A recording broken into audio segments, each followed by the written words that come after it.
Olá pessoal, bem-vindos a mais um 5 Minutes PM Podcast. Essa semana eu quero falar sobre times distribuídos globais ou times virtuais. A gente está vendo isso como uma grande tendência a essa virtualização dentro do mundo dos negócios, inclusive, até expandindo isso, a gente tem visto isso inclusive nas relações sociais, no uso da tecnologia. E aí eu queria abordar um pouquinho isso com vocês. O que era tradicional há 10, 15, 20 anos? Era você ter o quê? Times colocados, ou seja, as pessoas trabalhavam geograficamente no mesmo local, da mesma forma. E hoje nós estamos tendo o quê? Uma explosão, uma globalização não só no consumo de produtos ou no consumo de serviços, como também na capacidade de comunicação. E a gente vê isso como uma tendência enorme. Ou seja, você tem projetos, por exemplo, projetos de software, que parte é desenvolvido na Índia, parte é desenvolvido na Rússia e uma parte é arrematada no Brasil para um cliente americano. Isso é uma tendência cada vez maior. Eu estava ontem assistindo a televisão e vendo ao vivo um problema que tinha tido com um carro nos Estados Unidos, um problema com uma mancha de óleo no Golfo do México. Então o que a gente começa a ver? A gente começa a ver que a velocidade tem propiciado e favorecido esses times distribuídos. E isso, óbvio, reduz os custos diretos. Por quê? Porque eu começo a buscar as competências na fonte. Eu não preciso deslocar as pessoas para os grandes centros para que elas façam o projeto. Então, por exemplo, eu tenho uma empresa global, eu posso ter partes do projeto sendo desenvolvidos em diferentes localidades. Isso vai aumentar a minha flexibilidade.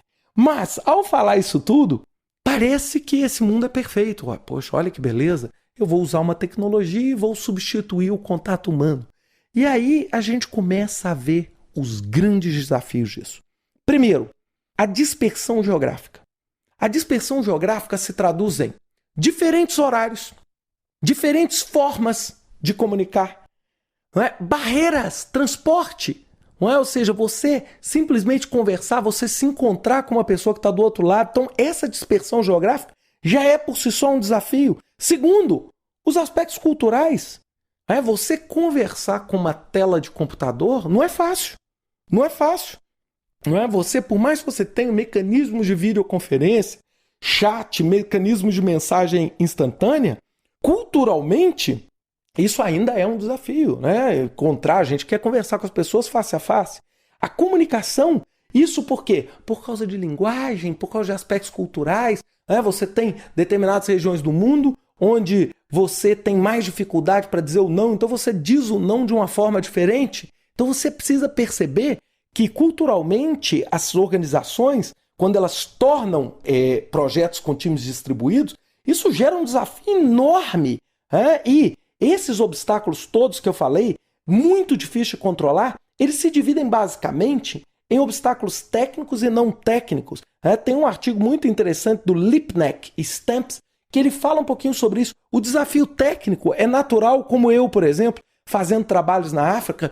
Você, por mais que você tenha um processo cultural talvez similar, você tem o quê? Redes de comunicação lenta, arquitetura pobre, falta e ausência de softwares de colaboração. Ou seja, esses aspectos técnicos, ou seja, você, em muitas partes do mundo, você não consegue ter um mecanismo de videoconferência eficaz, ou seja, muitas vezes eu, em inúmeros projetos, tive que ficar isolado. E no lado do aspecto não técnico, cultura corporativa, mudança de poder. Por quê? Porque eu quero a minha equipe perto de mim, como a galinha cuidando dos pintinhos, e aí no ambiente virtual eu vou ter que ter um time muito mais maduro para poder se administrar. Além disso, aspectos culturais, aspectos de construção da confiança, eu acho isso tão fundamental. Quando você monta um time, você tem que construir uma confiança entre as pessoas.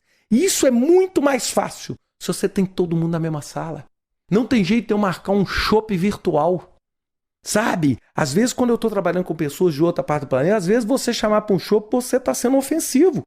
Perceberam? Então a gente tem que entender que isso, claro, não é simplesmente porque as pessoas estão geograficamente distribuídas. Você vai ter todos esses desafios. Claro, se eu tiver um projeto que está sendo feito na costa leste americana e na costa oeste americana, é um desafio. Agora, se eu tiver um projeto que está sendo feito em Estados Unidos, América Latina, Oriente Médio e China, o desafio é muito maior do ponto de vista de visualização.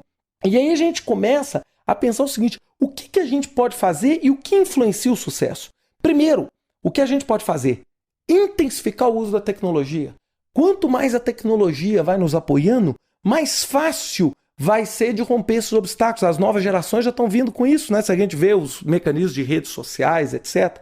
Mudança no estilo de liderança do gerente de projetos, que vai ser um estilo muito mais de guia e de conselheiro, porque os times vão ter que ter muito mais autonomia, porque eu não consigo estar lá para vigiar tudo, né? E o que influencia? Óbvio, a natureza do trabalho. Tem projetos onde trabalhar em times virtuais é muito mais fácil. Onde eu posso ter uma parte da minha plataforma de petróleo sendo feita num país, outra parte no outro. Mas tem outro tipo de projeto que eu preciso de um trabalho de colocação, eu preciso de todo mundo junto. Segundo, a gestão dos processos de trabalho críticos. Do workflow crítico de trabalho, muitas vezes eu não consigo fazer isso tanto à distância, então isso vai influenciar. Terceiro, o contexto organizacional. Por exemplo, você tem no setor público, você tem no modelo de trabalho, você tem, por exemplo, uma lei trabalhista que vai te impedir ou te favorecer esse tipo de trabalho. O contexto geográfico, horas, né? Eu estava conversando com o pessoal da SAP em Palo Alto, super interessante, eles me falavam: Ricardo, aqui a gente não dorme nunca.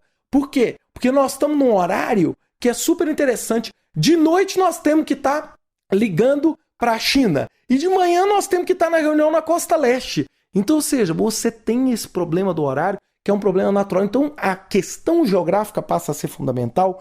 O suporte à comunicação e a própria característica individual.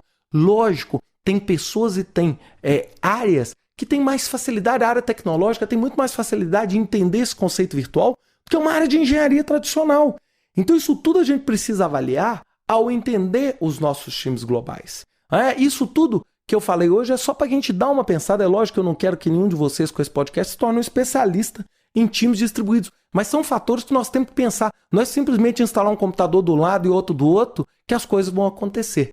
Desculpa pelo podcast, ficou um pouquinho maior do que o normal, mas eu espero que vocês tenham gostado. É um mecanismo virtual de comunicação entre eu e vocês. Um grande abraço a vocês e até a próxima semana com mais um 5 Minutes PM Podcast. Até lá!